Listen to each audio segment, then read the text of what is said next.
अस्सलामुअलैकुम नाज़रीन, welcome to our channel. आज हम बात करेंगे ड्रामा सिलसिलातुल गाज़ी के सीज़न 5 की आने वाले एपिसोड के बारे में। तो जिसने चैनल को सब्सक्राइब नहीं किया सब्सक्राइब कर लें और बेल आइकन को प्रेस करें। तो बढ़ते हैं वीडियो की जानिब। इस किस के आगाज़ में गुंदू से गार में बेहोश पड़ा था और वो होश में आने लगता है। कुछ देर बाद वो उठकर बैठ जाता है। उसके ज़हन में वो ख्याल आता है कि जब आखिरी दफ़ा उसने अपने बाबा और उस्मान को लड़ाई में देखा था। ये सोचकर वो परेशान हो जाता है। फिर वो खड़ा हो जाता है और गायर से बाहर निकलने की कोशिश करता है। बाहर आकर वो वापस रवाना हो जाता है। इसी दौरान दरागोस का एक आदमी उसकी जासूसी कर रहा था। फिर वो भी उसके पीछे रवाना हो जाता है। इसके बाद रात का वक्त हो जाता है। सोगोत का मंजर सामने आता है। सराय महल के बावर्ची खाने में अलबिलके खातून खाना तैयार कर रही थी। इतने में एक आदमी आकर कहता है, मैं इस महल का बावर्ची हूँ खातून, अगर आपने कहा होता तो मैं आपके लिए खाना तैयार कर देता। अलबिलके कहती है, अर्तुल साहब के महल पर मुझे किसी पर भी एतबार नहीं है, मुझे माफ़ करना, मैं अपने बाबा के लिए खुद खाना तैयार करूँगी।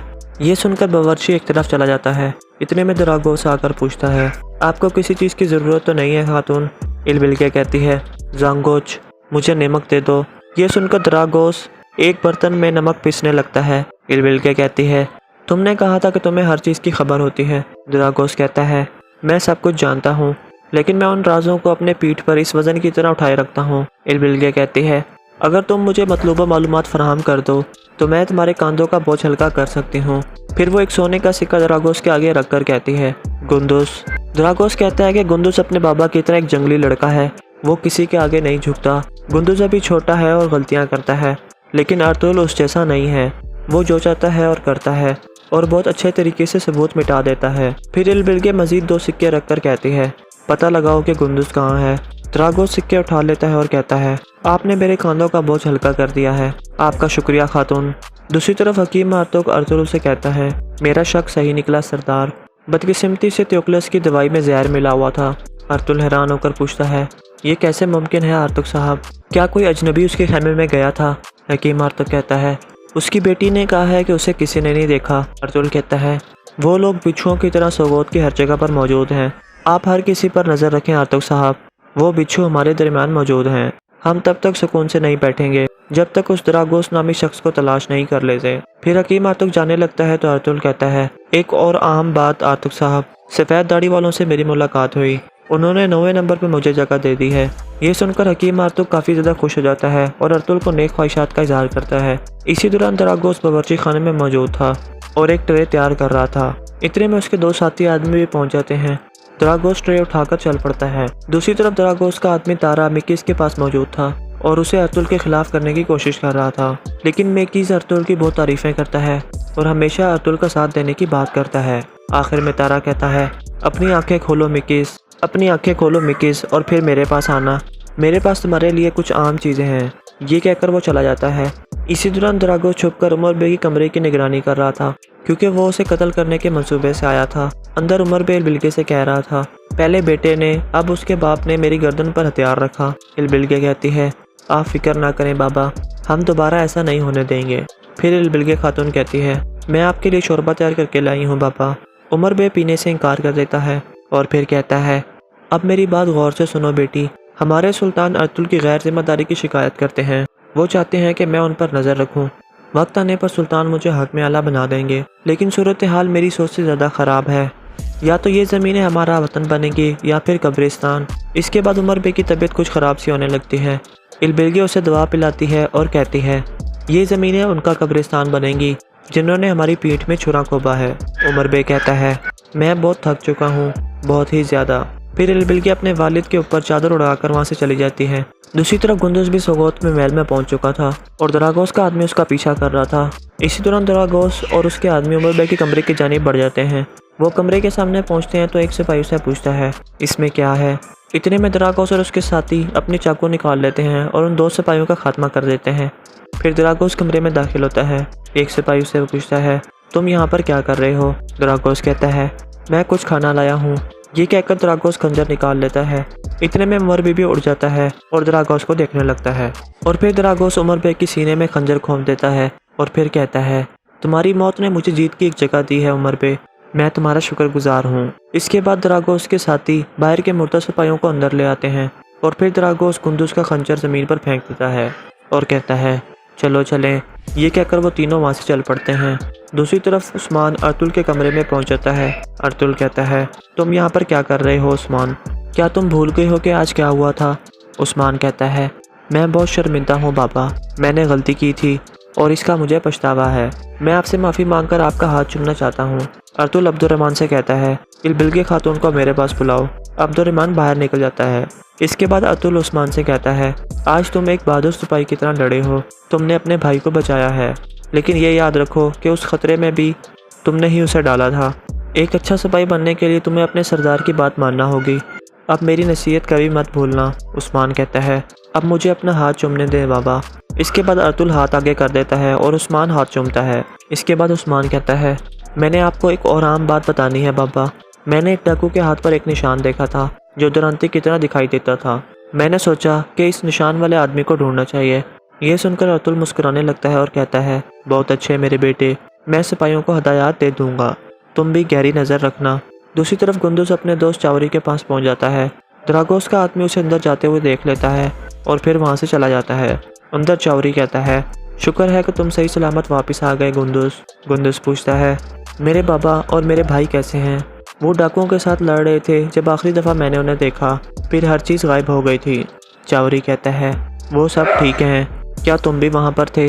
गुंदुस कहता है, हाँ मैं वहीं पर था, लेकिन जब मेरी आंखें खुली तो मैं एक गार में मौजूद था, मेरा खंजर गायब है। चावरी कहता है, ये कैसे हो सकता है? कौन थे वो लोग? गुंदुस कहता है कि मैं उनका पता लगाऊंगा चावरी। फिर चावरी कहता है, एक और अहम बात, तुम्हारे बाबा को तुम्हारे और ईरान के बारे में पता लग गया है। ये सुनकर गुंदुस काफ़ी परेशान हो जाता है। दूसरी तरफ जंगल में दो मंगोल और तुर्गत वगैरह एक गार में पहुंचते हैं। एक मंगोल कहता है, तलाई को तभी तक यहाँ पर नहीं आया, चलो उसके आने से पहले कुछ खाने का इंतज़ाम करते हैं। इतने में एक तरफ से हरकत होती है। उस आदमी का नाम तलाईकुत था। फिर वो आगे आकर पूछता है, कौन है ये लोग? मैंने तुमसे कहा था कि अकेले आना। कमांडर बोर्जेकिन कहता है, इन्होंने कहा है कि ये कारा बोरो के साथ है, एक मंगोल सिपाही है और दूसरा जासूस है। तलाईकुत उन दोनों को गौर से देखने लगता है। फिर वो मर्गन से पूछता है, तुम्हारा नाम क्या है? मर्गन कहता है, चाबे। तलाईकुत मुस्कुराता है और फिर अपने आदमियों से इशारा करता है। वो सब अपने खंजर निकाल लेते हैं। फिर तलाईकुत कहता है, ये मर्गन है जिसने नोयान को धोखा दिया था। क्या तुम समझ रहे थे कि मैं तुम लोगों को पहचान नहीं सकूंगा? फिर तलाईकुत कहता है, ये दोनों गद्दार हैं। दूसरी तरफ सोगोत में इल्बिल्गी अर्तुल के पास पहुंचकर कहती है, बोले अर्तुल साहब, आप क्या चाहते हैं? अर्तुल कहता है कि पहले मैं आपके बाबा की खैरियत मालूम करना चाहता हूँ। इल्बिल्गी कहती है कि आप और आपके बेटे ने जो उनकी बेइज्जती की है, उसके बाद वो कैसे हो सकते हैं? अर्तुल उस्मान को बाहर भेज देता है और फिर कहता है, आपके बाबा की सेहत हमारे लिए बहुत आम है, आर्तुक साहब को उनका इलाज करने दें।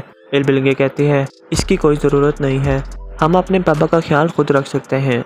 फिर अर्तुल खड़ा होकर कहता है, गुंदुस के बारे में आपको एक बात बताना ज़रूरी है। गुंदुस ने आपको नहीं बताया कि वो उस दिन कहाँ था, लेकिन मैंने पता लगा लिया है कि वो कहाँ था। इल्बिल्गी कहती है, तो बताएं मुझे वो कहाँ पर था। एन उस वक्त अब्दुर्रहमान अंदर आकर कहता है, सरदार उमर साहब। ये सुनकर अर्तुल और इल्बिल्गी फ़ौरन बाहर निकल जाते हैं। इल्बिल्गी अपने बाबा के कमरे के बाहर खून देखकर बहुत परेशान हो जाती है और फिर अंदर दाखिल होती है तो अपने वालिद को इस हालत में देखकर रोने लगती है। कुछ देर में अर्तुल भी वहाँ पर पहुँच जाता है। इल्बिल्गी अपने वालिद को देखकर बहुत ज़्यादा रोती है।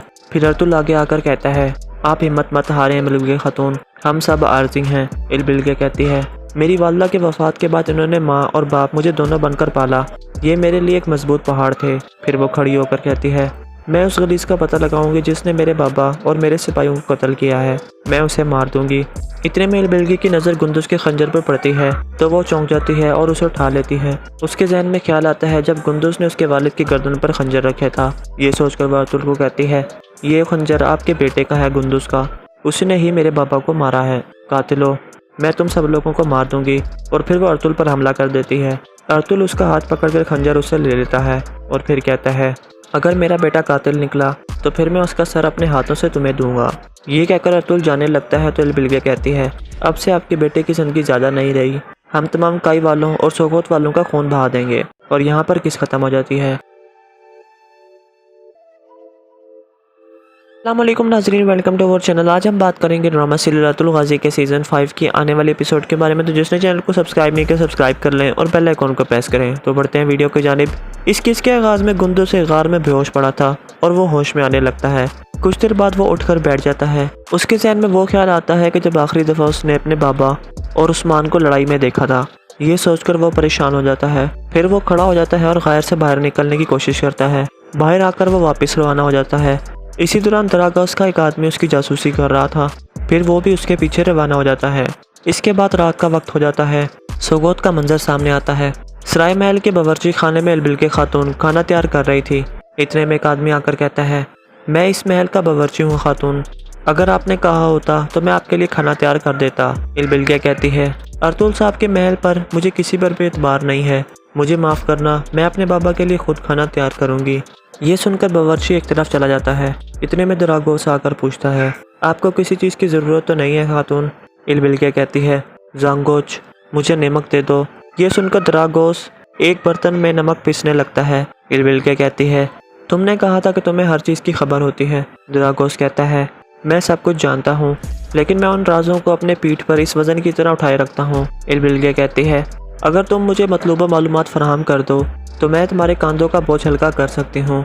फिर वो एक सोने का सिक्का दरागोस के आगे रखकर कहती है, गुंदुस। दरागोस कहता है कि गुंदुस अपने बाबा की तरह एक जंगली लड़का है, वो किसी के आगे नहीं झुकता। गुंदुस अभी छोटा है और गलतियाँ करता है, लेकिन अर्तुल उस जैसा नहीं है। वो जो चाहता है और करता है और बहुत अच्छे तरीके से सबूत मिटा देता है। फिर इल्बिल्के मजीद 2 सिक्के रखकर कहती है, पता लगाओ कि गुंदुस कहाँ है। दरागोस सिक्के उठा लेता है और कहता है, आपने मेरे कांधों का बोझ हल्का कर दिया है, आपका शुक्रिया खातून। दूसरी तरफ हकीम मार्तोक अर्तुल से कहता है, मेरा शक सही निकला सरदार, बदकिस्मती से त्योकलस की दवाई में जहर मिला हुआ था। अर्तुल हैरान होकर पूछता है, ये कैसे मुमकिन है आर्तुक साहब, क्या कोई अजनबी उसके खेमे में गया था? हकीम आर्तुक कहता है, उसकी बेटी ने कहा है कि उसे किसी ने नहीं देखा। अर्तुल कहता है, वो लोग बिच्छुओं की तरह सोगोत की हर जगह पर मौजूद हैं, आप हर किसी पर नज़र रखें आर्तुक साहब, वो बिच्छू हमारे दरमियान मौजूद हैं।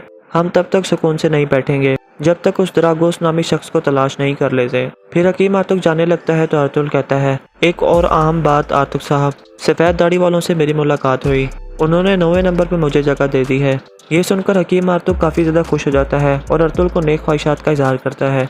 इसी दौरान दरागोस बावर्ची खाने में मौजूद था और एक ट्रे तैयार कर रहा था। इतने में उसके 2 साथी आदमी भी पहुंच जाते हैं। दरागोस ट्रे उठाकर चल पड़ता है। दूसरी तरफ दरागोस का आदमी तारा मिकीस के पास मौजूद था और उसे अर्तुल के खिलाफ करने की कोशिश कर रहा था, लेकिन मिकीस अर्तुल की बहुत तारीफें करता है और हमेशा अर्तुल का साथ देने की बात करता है। आखिर में तारा कहता है, अपनी आंखें खोलो मिकीस, अपनी आंखें खोलो मिकीस और फिर मेरे पास आना, मेरे पास तुम्हारे लिए कुछ आम चीज़ें हैं। ये कहकर वो चला जाता है। इसी दौरान दरागोस छुपकर उमर बे की कमरे की निगरानी कर रहा था, क्योंकि वो उसे कत्ल करने के मंसूबे से आया था। अंदर उमर बे इल्बिल्के से कह रहा था, पहले बेटे ने, अब उसके बाप ने मेरी गर्दन पर हथियार रखा। इल्बिल्के कहती है, आप फिक्र ना करें बाबा, हम दोबारा ऐसा नहीं होने देंगे।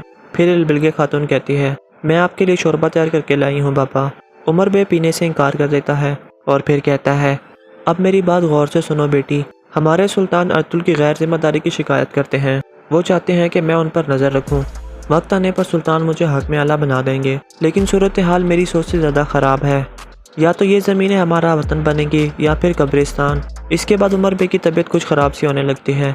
इल्बिल्के उसे दवा पिलाती है और कहती है, ये ज़मीनें उनका कब्रिस्तान बनेंगी जिन्होंने हमारी पीठ में छुरा खोबा है।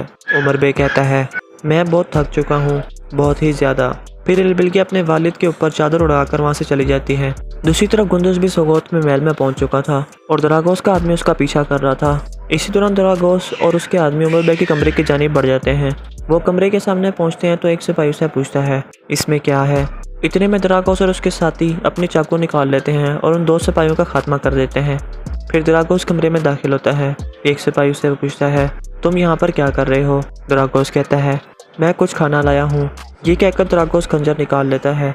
इतने में उमर बे भी उड़ जाता है और दरागोस को देखने लगता है और फिर दरागोस उमर बे की सीने में खंजर घोंप देता है और फिर कहता है, तुम्हारी मौत ने मुझे जीत की एक जगह दी है उमर बे, मैं तुम्हारा शुक्रगुजार हूँ। इसके बाद दरागोस के साथी बाहर के मुर्दा सिपाहियों को अंदर ले आते हैं और फिर दरागोस गुंदुस का खंजर ज़मीन पर फेंक देता है और कहता है, चलो चलें। ये कहकर वो तीनों वहाँ से चल पड़ते हैं। दूसरी तरफ उस्मान अर्तुल के कमरे में पहुँच जाता है। अर्तुल कहता है, तुम यहाँ पर क्या कर रहे हो उस्मान? क्या तुम भूल गए हो कि आज क्या हुआ था?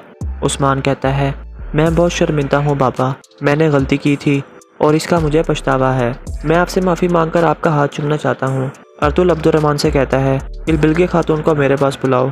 अब्दुर्रहमान बाहर निकल जाता है। इसके बाद अतुल उस्मान से कहता है, आज तुम एक बहादुर सिपाही की तरह लड़े हो, तुमने अपने भाई को बचाया है, लेकिन ये याद रखो कि उस खतरे में भी तुमने ही उसे डाला था। एक अच्छा सिपाही बनने के लिए तुम्हें अपने सरदार की बात मानना होगी।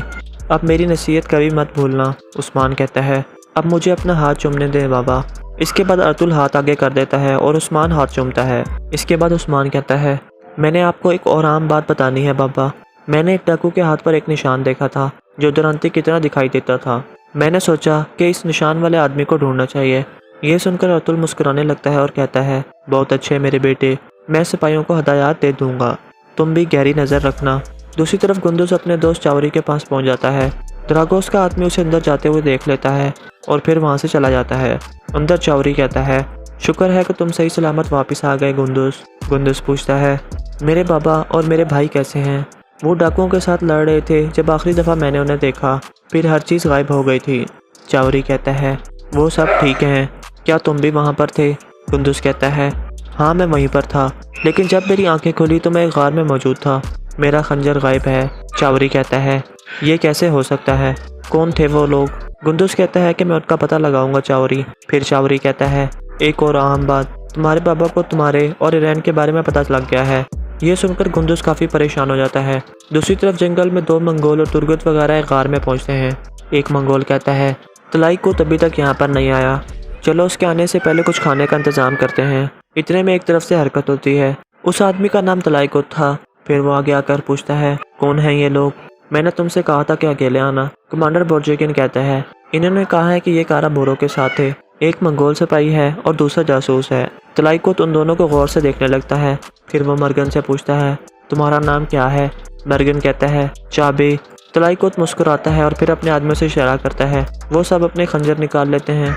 फिर तलाईकुत कहता है, ये मर्गन है जिसने नोयान को धोखा दिया था। क्या तुम समझ रहे थे कि मैं तुम लोगों को पहचान नहीं सकूंगा? फिर तलाईकुत कहता है, ये दोनों गद्दार हैं। दूसरी तरफ सोगोत में इलबिल्गी अतुल के पास पहुंचकर कहती है, बोले अतुल साहब, आप क्या चाहते हैं? अतुल कहता है कि पहले मैं आपके बाबा की खैरियत मालूम करना चाहता हूँ। इलबिल्गी कहती है कि आप और आपके बेटे ने जो उनकी बेइज्जती की है, उसके बाद वो कैसे हो सकते हैं? अतुल उस्मान को बाहर भेज देता है और फिर कहता है, आपके बाबा की सेहत हमारे लिए बहुत आम है, आर्तुक साहब को उनका इलाज करने दें। इलबिल्गी कहती है, इसकी कोई ज़रूरत नहीं है, हम अपने पापा का ख्याल खुद रख सकते हैं। फिर अतुल खड़ा होकर कहता है, गुंदुस के बारे में आपको एक बात बताना ज़रूरी है। गुंदुस ने आपको नहीं बताया कि वो उस दिन कहाँ था, लेकिन मैंने पता लगा लिया है कि वो कहाँ था। इलबिल्गी कहती है, तो बताएं मुझे, वो कहाँ पर था? एन उस वक्त अब्दुर्रहमान अंदर आकर कहता है, सरदार उमर साहब। ये सुनकर अतुल और इलबिल्गी फ़ौरन बाहर निकल जाते हैं। इलबिल्गी अपने बाबा के कमरे के बाहर खून देखकर बहुत परेशान हो जाती है और फिर अंदर दाखिल होती है तो अपने वालिद को इस हालत में देखकर रोने लगती है। कुछ देर में अतुल भी वहाँ पर पहुँच जाता है। इलबिल्गी अपने वालिद को देखकर बहुत ज़्यादा रोती है। फिर अतुल आगे आकर कहता है, आप हिम्मत मत हारें इलबिल्गी खातून, हम सब आर्जी हैं। इलबिल्गी कहती है, मेरी वालदा के वफात के बाद इन्होंने माँ और बाप मुझे दोनों बनकर पाला, ये मेरे लिए एक मजबूत पहाड़ थे। फिर वो खड़ी होकर कहती है, मैं उस गलीस का पता लगाऊंगी जिसने मेरे बाबा और मेरे सिपाहियों को कत्ल किया है, मैं उसे मार दूंगी। इतने में इलबिल्गी की नज़र गुंदुस के खंजर पर पड़ती है तो वो चौंक जाती है और उसे उठा लेती है। उसके जहन में ख्याल आता है जब गुंदुस ने उसके वालिद की गर्दन पर खंजर रखा था। ये सोचकर वह अतुल को कहती है, ये खंजर आपके बेटे का है गुंदुस का, उसने ही मेरे बाबा को मारा है। कातिलो, मैं तुम सब लोगों को मार दूंगी। और फिर वो अतुल पर हमला कर देती है। अतुल उसका हाथ पकड़कर खंजर उससे ले लेता है और फिर कहता है, अगर मेरा बेटा कातिल निकला तो फिर मैं उसका सर अपने हाथों से तुम्हें दूंगा। ये कहकर अतुल जाने लगता है तो इलबिल्गी कहती है, अब से आपके बेटे की जिंदगी ज़्यादा नहीं रही, हम तमाम काई वालों और सोगोत वालों का खून बहा देंगे। और यहाँ पर किस खत्म हो जाती है।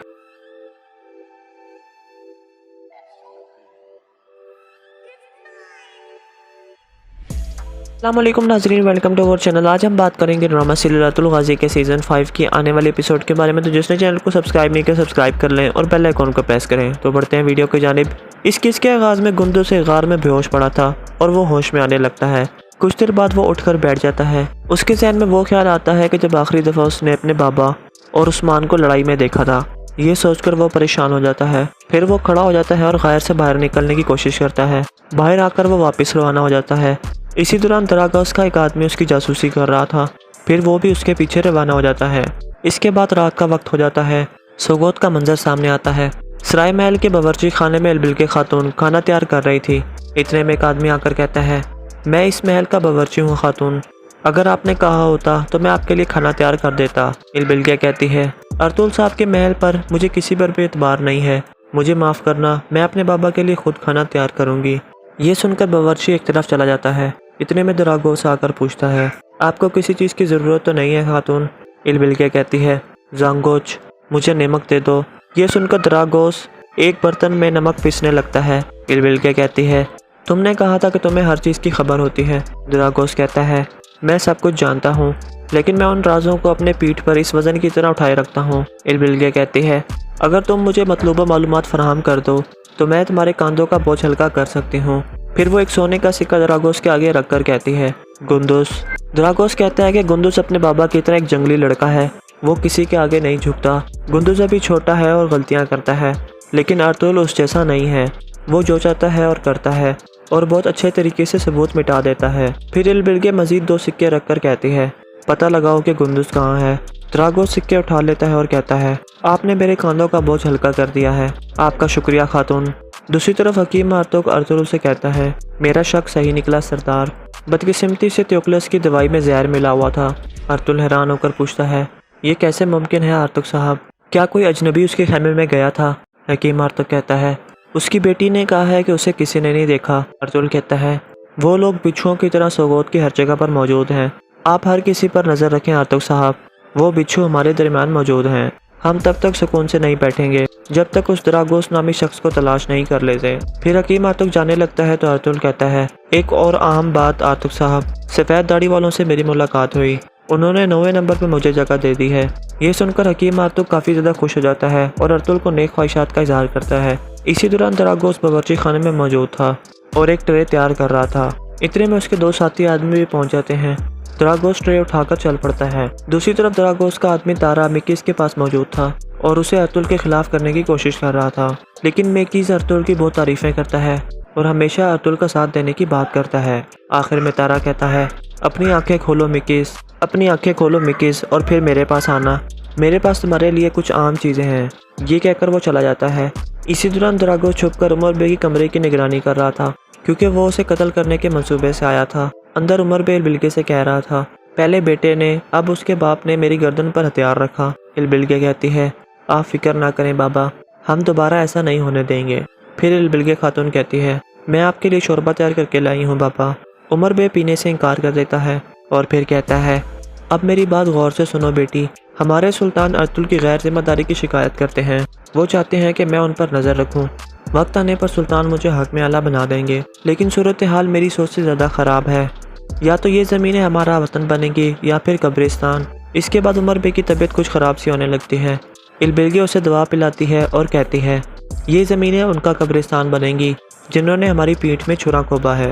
उमर बे कहता है, मैं बहुत थक चुका हूँ, बहुत ही ज़्यादा। फिर इल्बिल्गिया अपने वालिद के ऊपर चादर उड़ाकर वहाँ से चली जाती है। दूसरी तरफ गुंदुस भी सोगोत में महल में पहुँच चुका था और दरागोस का आदमी उसका पीछा कर रहा था। इसी दौरान दरागोस और उसके आदमी उमर बे के कमरे की जानिब बढ़ जाते हैं। वो कमरे के सामने पहुँचते हैं तो एक सिपाही उससे पूछता है, इसमें क्या है? इतने में दरागोस और उसके साथी अपने चाकू निकाल लेते हैं और उन 2 सिपाहियों का खात्मा कर देते हैं। फिर दरागोस कमरे में दाखिल होता है। एक सिपाही उससे पूछता है, तुम यहाँ पर क्या कर रहे हो? दरागोस कहता है, मैं कुछ खाना लाया हूँ। ये कहकर दरागोस खंजर निकाल लेता है। इतने में उमर बे भी उड़ जाता है और दरागोस को देखने लगता है और फिर दरागोस उमर बे की सीने में खंजर घोंप देता है और फिर कहता है, तुम्हारी मौत ने मुझे जीत की एक जगह दी है उमर बे, मैं तुम्हारा शुक्रगुजार हूँ। इसके बाद दरागोस के साथी बाहर के मुर्दा सिपाहियों को अंदर ले आते हैं और फिर दरागोस गुंदुस का खंजर ज़मीन पर फेंक देता है और कहता है, चलो चलें। ये कहकर वो तीनों वहाँ से चल पड़ते हैं। दूसरी तरफ उस्मान अर्तुल के कमरे में पहुँच जाता है। अर्तुल कहता है, तुम यहाँ पर क्या कर रहे हो उस्मान? क्या तुम भूल गए हो कि आज क्या हुआ था? उस्मान कहता है, मैं बहुत शर्मिंदा हूँ बाबा, मैंने गलती की थी और इसका मुझे पछतावा है। मैं आपसे माफ़ी मांगकर आपका हाथ चूमना चाहता हूँ। अर्तुल अब्दुर्रहमान से कहता है, इल्बिल्गिया खातून को मेरे पास बुलाओ। अब्दुर्रहमान बाहर निकल जाता है। इसके बाद अर्तुल उस्मान से कहता है, आज तुम एक बहादुर सिपाही की तरह लड़े हो, तुमने अपने भाई को बचाया है, लेकिन ये याद रखो कि उस खतरे में भी तुमने ही उसे डाला था। एक अच्छा सिपाही बनने के लिए तुम्हें अपने सरदार की बात मानना होगी। अब मेरी नसीहत कभी मत भूलना। उस्मान कहता है, अब मुझे अपना हाथ चूमने दें बाबा। इसके बाद अर्तुल हाथ आगे कर देता है और उस्मान हाथ चूमता है। इसके बाद उस्मान कहता है, मैंने आपको एक और आम बात बतानी है बाबा। मैंने एक डाकू के हाथ पर एक निशान देखा था जो दुरंती की तरह दिखाई देता था। मैंने सोचा कि इस निशान वाले आदमी को ढूंढना चाहिए। ये सुनकर अतुल मुस्कुराने लगता है और कहता है, बहुत अच्छे मेरे बेटे, मैं सिपाहियों को हदायत दे दूंगा, तुम भी गहरी नज़र रखना। दूसरी तरफ गुंडूस अपने दोस्त चावरी के पास पहुंच जाता है। द्रागोस का आदमी उसे अंदर जाते हुए देख लेता है और फिर वहां से चला जाता है। अंदर चावरी कहता है, शुक्र है कि तुम सही सलामत वापस आ गए गुंडूस। गुंडूस पूछता है, मेरे बाबा और मेरे भाई कैसे हैं? वो डाकुओं के साथ लड़ रहे थे जब आखिरी दफ़ा मैंने उन्हें देखा, फिर हर चीज़ गायब हो गई थी। चावरी कहता है, वो सब ठीक हैं, क्या तुम भी वहाँ पर थे? गुंडूस कहता है, हाँ मैं वहीं पर था, लेकिन जब मेरी आंखें खुली तो मैं एक गार में मौजूद था। मेरा खंजर गायब है। चावरी कहता है, ये कैसे हो सकता है? कौन थे वो लोग?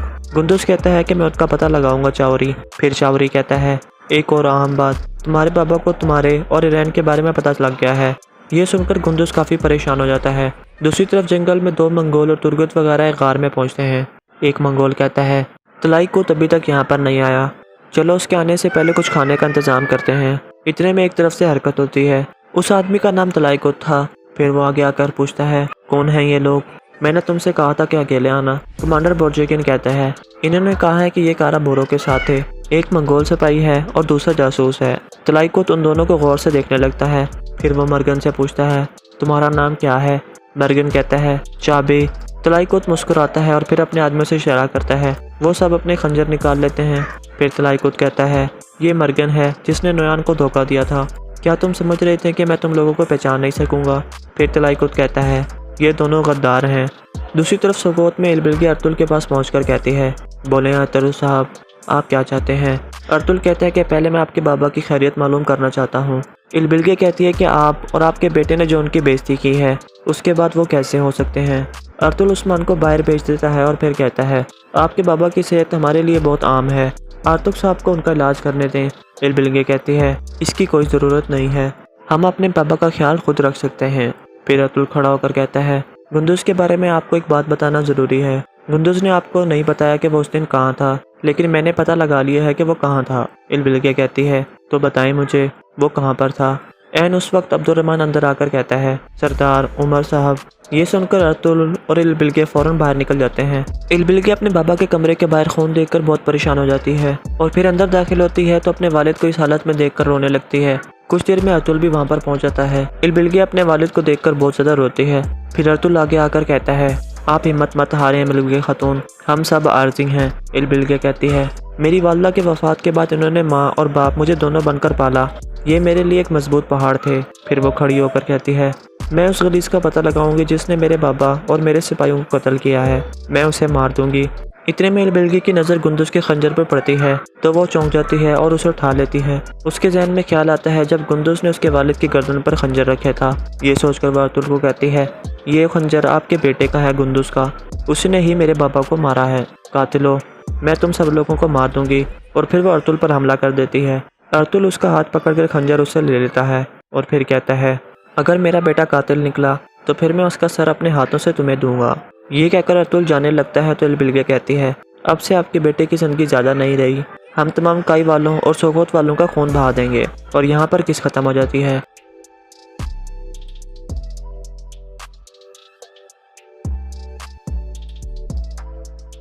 अस्सलामुअलैकुम नाज़रीन, वेलकम टू अवर चैनल। आज हम बात करेंगे ड्रामा सीरियल रातुल गाज़ी के सीज़न 5 की आने वाले एपिसोड के बारे में। तो जिसने चैनल को सब्सक्राइब नहीं किया सब्सक्राइब कर लें और बेल आइकॉन को प्रेस करें। तो बढ़ते हैं वीडियो की जानिब। इस किस के आगाज़ में गुंडूस से गार में बेहोश पड़ा था और वो होश में आने लगता है। कुछ देर बाद वो उठकर बैठ जाता है। उसके जहन में वो ख्याल आता है कि जब आखिरी दफ़ा उसने अपने बाबा और उस्मान को लड़ाई में देखा था। ये सोचकर वो परेशान हो जाता है। फिर वो खड़ा हो जाता है और गायर से बाहर निकलने की कोशिश करता है। बाहर आकर वो वापस रवाना हो जाता है। इसी दौरान दरागास का एक आदमी उसकी जासूसी कर रहा था।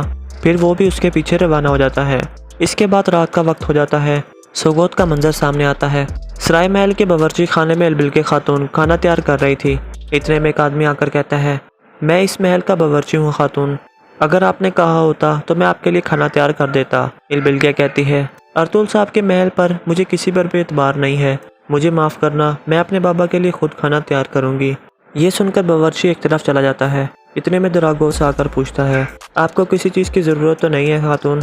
इलबिल्गी कहती है, जांगोच, मुझे नमक दे दो, ये सुनकर द्रागोस एक बर्तन में नमक पीसने लगता है। इल्बिल्गे कहती है, तुमने कहा था कि तुम्हें हर चीज़ की खबर होती है। द्रागोस कहता है, मैं सब कुछ जानता हूँ, लेकिन मैं उन राजों को अपने पीठ पर इस वजन की तरह उठाए रखता हूँ। इल्बिल्गे कहती है, अगर तुम मुझे मतलूबा मालूमात फराहम कर दो तो मैं तुम्हारे कंधों का बोझ हल्का कर सकती हूँ।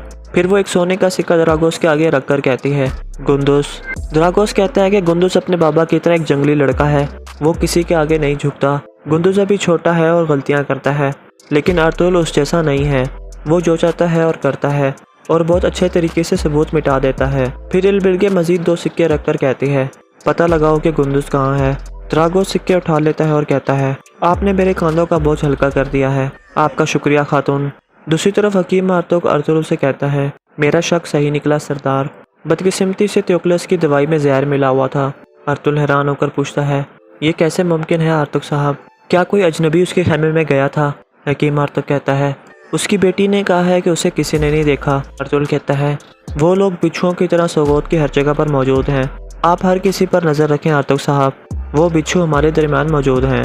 हम तब तक सुकून से नहीं बैठेंगे जब तक उस द्रागोस नामी शख्स को तलाश नहीं कर लेते। फिर हकीम आर्तुक जाने लगता है तो अर्तुल कहता है, एक और अहम बात आर्तुक साहब, सफ़ेद दाढ़ी वालों से मेरी मुलाकात हुई, उन्होंने 9वें नंबर पर मुझे जगह दे दी है। ये सुनकर हकीम आर्तुक काफ़ी ज़्यादा खुश हो जाता है और अर्तुल को नेक ख्वाहिशात का इजहार करता है। इसी दौरान द्रागोस बावर्ची खाने में मौजूद था और एक ट्रे तैयार कर रहा था। इतने में उसके 2 साथी आदमी भी पहुंच जाते हैं। द्रागोस ट्रे उठाकर चल पड़ता है। दूसरी तरफ द्रागोस का आदमी तारा मिकीस के पास मौजूद था और उसे अर्तुल के खिलाफ करने की कोशिश कर रहा था, लेकिन मिकीस अर्तुल की बहुत तारीफें करता है और हमेशा अर्तुल का साथ देने की बात करता है। आखिर में तारा कहता है, अपनी आंखें खोलो मिकीस, अपनी आंखें खोलो मिकीस और फिर मेरे पास आना, मेरे पास तुम्हारे लिए कुछ आम चीज़ें हैं। ये कहकर वो चला जाता है। इसी दौरान द्रागोस छुपकर उमर बे की कमरे की निगरानी कर रहा था, क्योंकि वो उसे कत्ल करने के मंसूबे से आया था। अंदर उमर बे इल्बिल्गे से कह रहा था, पहले बेटे ने, अब उसके बाप ने मेरी गर्दन पर हथियार रखा। इल्बिल्गे कहती है, आप फिक्र ना करें बाबा, हम दोबारा ऐसा नहीं होने देंगे। फिर इल्बिल्गे खातून कहती है, मैं आपके लिए शोरबा तैयार करके लाई हूँ बाबा। उमर बे पीने से इनकार कर देता है और फिर कहता है, अब मेरी बात गौर से सुनो बेटी, हमारे सुल्तान अर्तुल की गैर जिम्मेदारी की शिकायत करते हैं। वो चाहते हैं कि मैं उन पर नज़र रखूं। वक्त आने पर सुल्तान मुझे हक में आला बना देंगे, लेकिन सूरत हाल मेरी सोच से ज़्यादा ख़राब है। या तो ये ज़मीनें हमारा वतन बनेंगी या फिर कब्रिस्तान। इसके बाद उमर बे की तबीयत कुछ ख़राब सी होने लगती है। इल्बिल्गे उसे दवा पिलाती है और कहती है, ये ज़मीनें उनका कब्रिस्तान बनेंगी जिन्होंने हमारी पीठ में छुरा खोबा है। उमर बे कहता है, मैं बहुत थक चुका हूँ, बहुत ही ज़्यादा। फिर इल्बिल्गे अपने वालिद के ऊपर चादर उड़ाकर वहाँ से चली जाती है। दूसरी तरफ गुंदुस भी सोगोत में महल में पहुंच चुका था और द्रागोस का आदमी उसका पीछा कर रहा था। इसी दौरान द्रागोस और उसके आदमी उमर बे के कमरे की जानिब बढ़ जाते हैं। वो कमरे के सामने पहुंचते हैं तो एक सिपाही उससे पूछता है, इसमें क्या है? इतने में द्रागोस और उसके साथी अपने चाकू निकाल लेते हैं और उन 2 सिपाहियों का खात्मा कर देते हैं। फिर द्रागोस कमरे में दाखिल होता है। एक सिपाही उससे पूछता है, तुम यहाँ पर क्या कर रहे हो? द्रागोस कहता है, मैं कुछ खाना लाया हूँ। ये कहकर द्रागोस खंजर निकाल लेता है। इतने में उमर बे भी उड़ जाता है और द्रागोस को देखने लगता है और फिर द्रागोस उमर बे की सीने में खंजर घोंप देता है और फिर कहता है, तुम्हारी मौत ने मुझे जीत की एक जगह दी है उमर बे, मैं तुम्हारा शुक्रगुजार हूँ। इसके बाद द्रागोस के साथी बाहर के मुर्दा सिपाहियों को अंदर ले आते हैं और फिर द्रागोस गुंदुस का खंजर ज़मीन पर फेंक देता है और कहता है, चलो चलें। ये कहकर वो तीनों वहाँ से चल पड़ते हैं। दूसरी तरफ उस्मान अर्तुल के कमरे में पहुँच जाता है। अर्तुल कहता है, तुम यहाँ पर क्या कर रहे हो उस्मान? क्या तुम भूल गए हो कि आज क्या हुआ था? उस्मान कहता है, मैं बहुत शर्मिंदा हूँ बाबा, मैंने गलती की थी और इसका मुझे पछतावा है। मैं आपसे माफ़ी मांगकर आपका हाथ चूमना चाहता हूँ। अर्तुल अब्दुर्रहमान से कहता है, इल्बिल्गे खातून को मेरे पास बुलाओ। अब्दुर्रहमान बाहर निकल जाता है। इसके बाद अर्तुल उस्मान से कहता है, आज तुम एक बहादुर सिपाही की तरह लड़े हो, तुमने अपने भाई को बचाया है, लेकिन ये याद रखो कि उस खतरे में भी तुमने ही उसे डाला था। एक अच्छा सिपाही बनने के लिए तुम्हें अपने सरदार की बात मानना होगी। अब मेरी नसीहत कभी मत भूलना। उस्मान कहता है, अब मुझे अपना हाथ चूमने दे बाबा। इसके बाद अर्तुल हाथ आगे कर देता है और उस्मान हाथ चूमता है। इसके बाद उस्मान कहता है, मैंने आपको एक और आम बात बतानी है बाबा। मैंने एक डाकू के हाथ पर एक निशान देखा था जो दुरंती की तरह दिखाई देता था। मैंने सोचा कि इस निशान वाले आदमी को ढूंढना चाहिए। ये सुनकर अर्तुल मुस्कुराने लगता है और कहता है, बहुत अच्छे मेरे बेटे, मैं सिपाहियों को हदायत दे दूंगा, तुम भी गहरी नज़र रखना। दूसरी तरफ गुंदुस अपने दोस्त चावरी के पास पहुंच जाता है। द्रागोस का आदमी उसे अंदर जाते हुए देख लेता है और फिर वहाँ से चला जाता है। अंदर चावरी कहता है, शुक्र है कि तुम सही सलामत वापस आ गए गुंडूस। गुंडूस पूछता है, मेरे बाबा और मेरे भाई कैसे हैं? वो डाकुओं के साथ लड़ रहे थे जब आखिरी दफ़ा मैंने उन्हें देखा, फिर हर चीज़ गायब हो गई थी। चावरी कहता है, वो सब ठीक हैं, क्या तुम भी वहाँ पर थे? गुंडूस कहता है, हाँ मैं वहीं पर था, लेकिन जब मेरी आंखें खुली तो मैं एक गार में मौजूद था। मेरा खंजर गायब है। चावरी कहता है, ये कैसे हो सकता है? कौन थे वो लोग? गुंडूस कहता है कि मैं उनका पता लगाऊंगा चावरी। फिर चावरी कहता है, एक और अहम बात, तुम्हारे बाबा को तुम्हारे और ईरान के बारे में पता लग गया है। ये सुनकर गुंडूस काफ़ी परेशान हो जाता है। दूसरी तरफ जंगल में 2 मंगोल और तुर्गत वगैरह एक गार में पहुंचते हैं। एक मंगोल कहता है, तलाई को अभी तक यहाँ पर नहीं आया, चलो उसके आने से पहले कुछ खाने का इंतज़ाम करते हैं। इतने में एक तरफ से हरकत होती है। उस आदमी का नाम तलाईकुत था। फिर वो आगे आकर पूछता है, कौन है ये लोग? मैंने तुमसे कहा था कि अकेले आना। कमांडर बोर्जेकिन कहता है, इन्होंने कहा है कि ये कारा बोरो के साथ है। एक मंगोल सिपाही है और दूसरा जासूस है। तलाईकुत उन दोनों को गौर से देखने लगता है। फिर वो मर्गन से पूछता है, तुम्हारा नाम क्या है? मर्गन कहता है, चाबी। तलाईकुत मुस्कुराता है और फिर अपने आदमियों से इशारा करता है। वो सब अपने खंजर निकाल लेते हैं। फिर तलाईकुत कहता है, ये मर्गन है जिसने नोयान को धोखा दिया था। क्या तुम समझ रहे थे कि मैं तुम लोगों को पहचान नहीं सकूंगा? फिर तलाईकुत कहता है, ये दोनों गद्दार हैं। दूसरी तरफ सोगोत में इलबिल्गी अर्तुल के पास पहुंचकर कहती है, बोले अर्तुल साहब, आप क्या चाहते हैं? अर्तुल कहता है कि पहले मैं आपके बाबा की खैरियत मालूम करना चाहता हूँ। इलबिल्गी कहती है कि आप और आपके बेटे ने जो उनकी बेइज्जती की है, उसके बाद वो कैसे हो सकते हैं?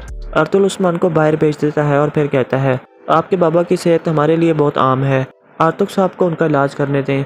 इलबिल्गी कहती है, इसकी कोई ज़रूरत नहीं है, हम अपने बाबा का ख्याल खुद रख सकते हैं। फिर अर्तुल खड़ा होकर कहता है, गुंडूस के बारे में आपको एक बात बताना ज़रूरी है। गुंडूस ने आपको नहीं बताया कि वो उस दिन कहाँ था, लेकिन मैंने पता लगा लिया है कि वो कहाँ था। इलबिल्गी कहती है, तो बताएं मुझे, वो कहाँ पर था? एन उस वक्त अब्दुर्रहमान अंदर आकर कहता है, सरदार उमर साहब। ये सुनकर अर्तुल और इलबिल्गी फ़ौरन बाहर निकल जाते हैं। इलबिल्गी अपने बाबा के कमरे के बाहर खून देखकर बहुत परेशान हो जाती है और फिर अंदर दाखिल होती है तो अपने वालिद को इस हालत में देखकर रोने लगती है। कुछ देर में अर्तुल भी वहाँ पर पहुँच जाता है। इलबिल्गी अपने वालिद को देखकर बहुत ज़्यादा रोती है।